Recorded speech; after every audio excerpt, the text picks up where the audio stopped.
Hello guys, in this video I'll show you how you can save a web page as PDF on your iPhone.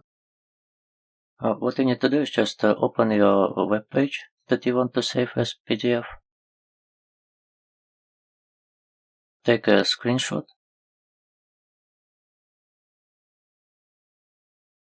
select the full page and tap on Done. Save PDF to Files. Select the location where you want to save it.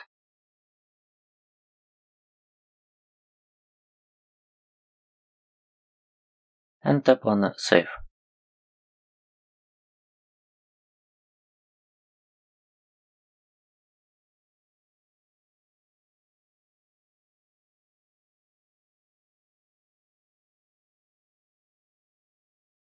That's how you can save a web page as PDF on your iPhone. Thank you for watching.